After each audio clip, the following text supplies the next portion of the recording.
আপনি কি প্রেগনেন্ট ছিলেন না এমনিই বলেছেন? ওটা আমি বলতে চাচ্ছি না এখন। মানে আপনি বলতেই চাচ্ছেন না? আচ্ছা, আপনি প্রেগনেন্ট কিনা সেটা বলেন। একই প্রশ্ন তো হয়ে গেল। একই প্রশ্ন, আপনি ওই বিষয়ে কিছু বলতে চাচ্ছেন না, কিন্তু আপনি তো দাবি করলেন যে আপনি প্রেগনেন্ট। দেখুন আমি ওইটা আপনাকে ওইখানে কিছু আমি বললাম। বলি, ওইখানে আমি বলি ও যেমন রাগের মাথায় বলছে আমাকে 50 লাখ দিছে, আমিও রাগের মাথায় ওটা বলছি।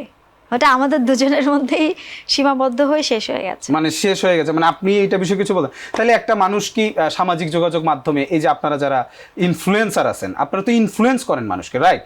তাহলে আপনি একটি সামাজিক যোগাযোগ মাধ্যমে এসে বললেন যে আপনি প্রেগনেন্ট, আপনি একজনের নাম মেনশন করলেন যে এই ঘটনার জন্য সে, তাহলে সেক্ষেত্রে এই বিষয়টি কি? তাহলে আমাদেরকে এগুলো কেন দেখানোর কারণটা কি? দেখানোর কারণটা তো আরেকটি অবশ্যই বিষয় আছে, উচিত কিন্তু না। আপনি কিন্তু বিয়ের কথাও এখানে বলা নাই, আপনি বলছেন বন্ধু, তার মানে আপনাদের মধ্যে বিবাহের কোনো সম্পর্ক নেই। তাহলে আপনি একজন ইনফ্লুয়েন্সার হিসেবে সামাজিক যোগাযোগ মাধ্যমে সেটা আমাদেরকে কেন বললেন? না, বন্ধু ঠিক আছে, কিন্তু কমিটমেন্ট তো একটা ছিল।